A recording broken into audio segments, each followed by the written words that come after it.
Hi, welcome back. Nice to see you. Thank you for joining me. I don't want to read a story all on my own, so I'm glad you're here. We've just had Halloween and Tootsie's learned to crawl. And the next part of this chapter, chapter 9, is Peter's friend, Jimmy, from New York, where they used to live, has come to stay. Okay. On the following Saturday, Jimmy Fargo came to visit. "Wow, I can't believe how much the baby's grown," he said, when he saw Tootsie racing across the living room floor. "When you moved, she was like about the same size as my cat, and now she's a regular baby." "Putta, putta, putta," Tootsie said, pulling herself up on my legs. "What is she saying?" Jimmy asked. "Oh, nothing, just baby talk," I told him. Jimmy was even more impressed with Uncle Feather than with Tootsie. "Wow, that's some bird," Jimmy said. "Oh, he speaks French. Say bonjour," I told Jimmy. "Bonjour, birdie," Jimmy said. "Bonjour, stupid," Uncle Feather answered. I laughed. Jimmy didn't. "Hey, turkey brain, my name's Jimmy. Can you say that? Jimmy? Say that? Say that?" "No, Dumbo, it's Jimmy." "Dumbo Jimmy? Dumbo Jimmy?" "No, just plain Jimmy." "Plain Jimmy? Plain Jimmy?" I give up, you turkey brain. "Turkey, turkey, Jimmy, turkey."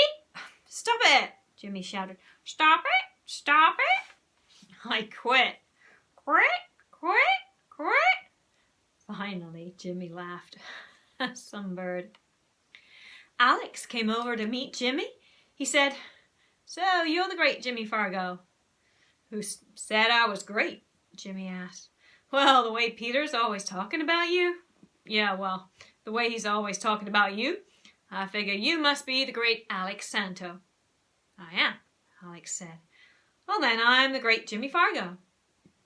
But after that, it was downhill all the way.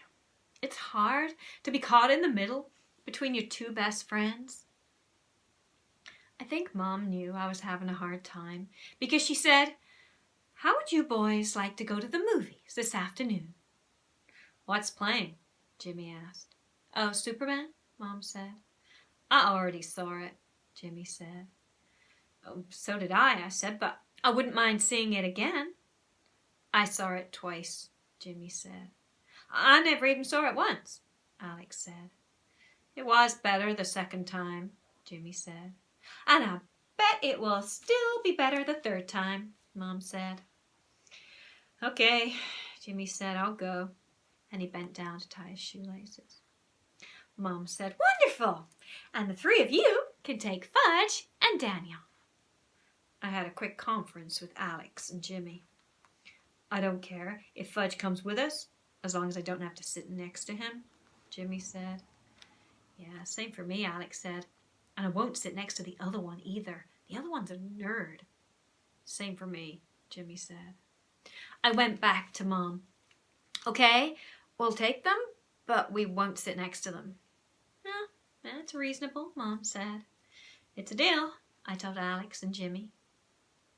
We walked into town, but we were too early to buy tickets, so we showed Jimmy his father's painting in the window of the gallery. "I dressed up as Anita's anger for Halloween," Alex said. "My costume was outstanding, if I say so myself." "You don't think you're too great, do you?" Jimmy said. "I'm just telling the truth," Alex said. "I can't believe this guy," Jimmy whispered to me. "He's not usually like this," I whispered back. I should never have got the two of them together, I thought. They really couldn't stand each other, and they were making me miserable. "Hey, let's go in and introduce Jimmy to Beverly," I said, trying to sound cheerful. Beverly greeted us. "Well, if it isn't Alex and Peter and Fudge." "And I'm Daniel Mannheim," Daniel said. "I'm 6. I live at 432 Vine..." "Glad to meet you, Daniel," Beverly said. "And this is Jimmy Fargo," I told Beverly. "You know, Fargo." "Frank's son?" Beverly asked. "That's right."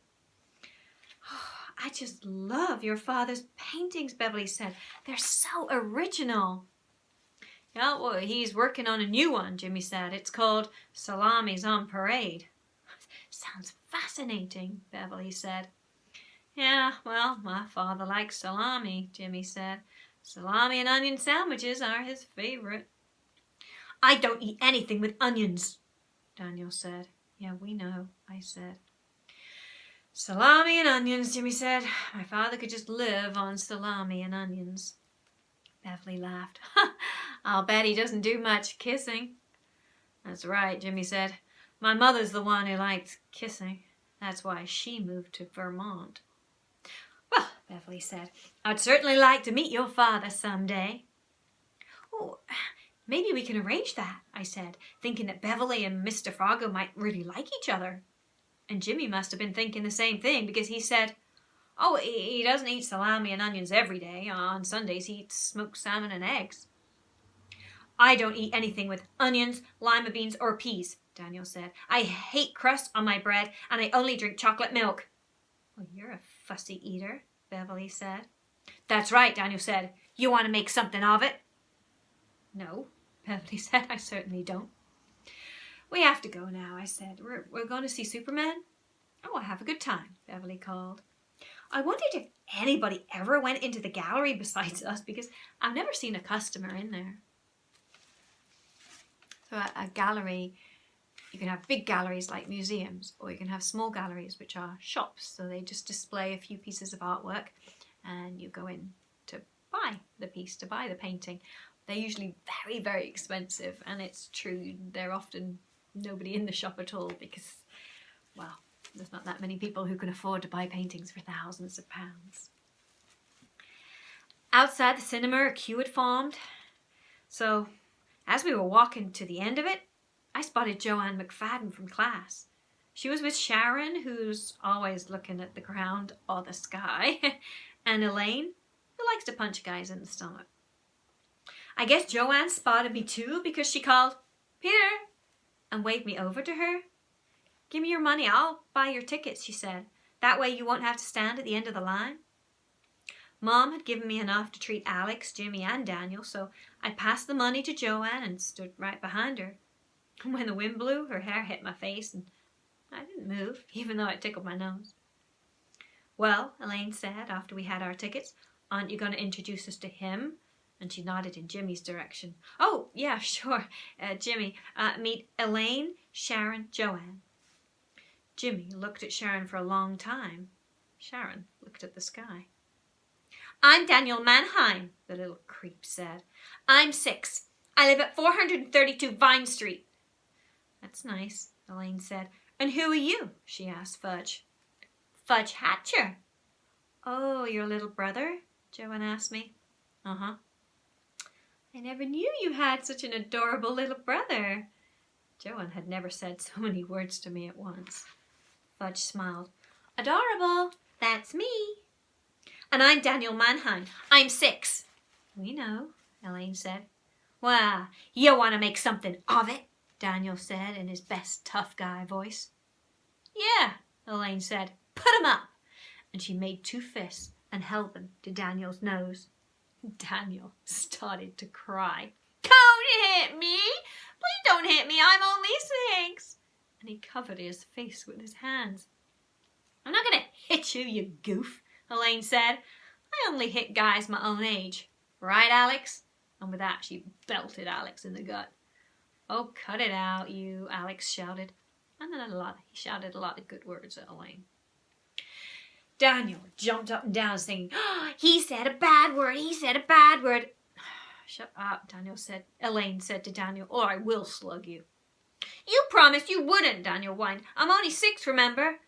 Oh, why don't you all cut it out? Sharon said, looking at the ground.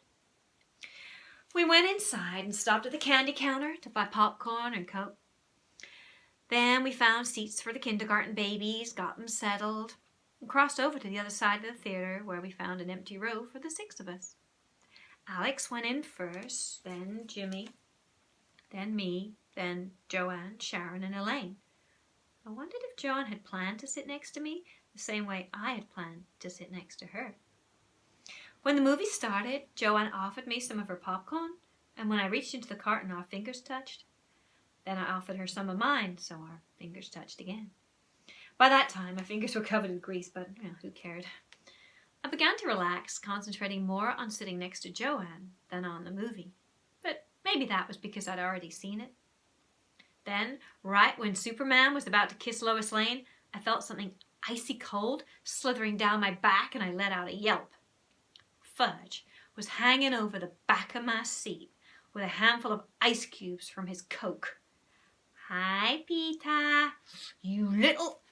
But there was no way I could catch him because he was already racing up the aisle. "Here," Joanne said, handing me a tissue. Could you do it?" I asked. I don't think I can reach all the way down my back. Joanne mopped off my neck and then my back, and when she'd finished, she put her hand close to mine, and next thing I knew, we were holding hands. Hers was soft but cold.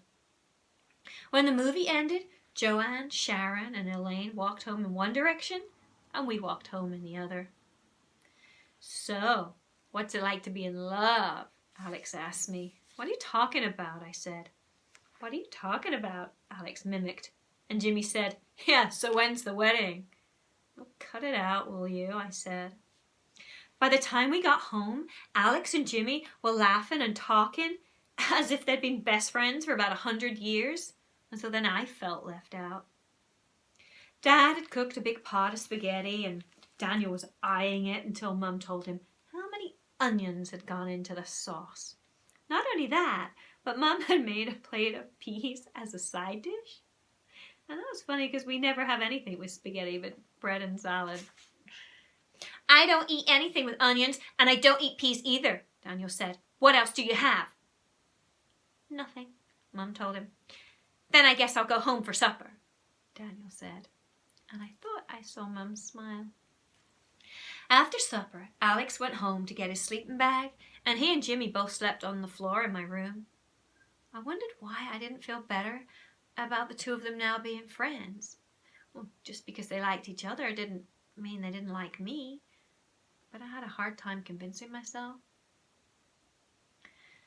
For the next week, Fudge walked around talking to himself. "To most people, he is Fudge Hatcher, a regular boy. Only his trusty Mynah Bird and his friend Daniel know the truth. Really, he's faster than a speeding bullet, more powerful than a locomotive." Don't you know what's made Fudge speak like that? Watching the Superman film.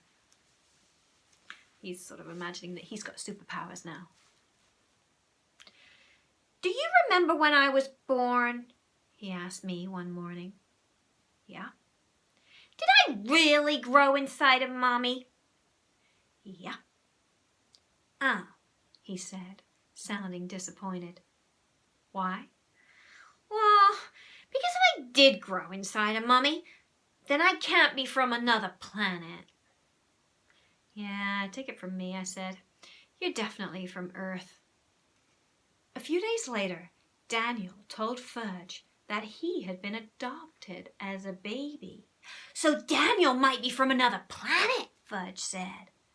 Yeah, I thought that would explain a lot. "And he might even be able to fly." "Don't count on it," I said. "But Daniel is my best friend," Fudge said. "If it turns out he's from another planet, he's going to take me there to visit." "Swell," I told him. "Don't hurry back." "Oh, you're just jealous because you don't have a friend who can fly." "I don't even have a friend from another planet," I said. "Oh, too bad for you, Peter." And he took off, flapping his arms, calling, "It's a bird! It's a plane! No, it's Superfudge." That's the end of chapter 10. Nope, that was the end of chapter 9. Because chapter 10 is coming up next, called Santa Who. Okay, must be Christmas coming up in Peter's world. See you tomorrow. I'm losing track of the days. Bye.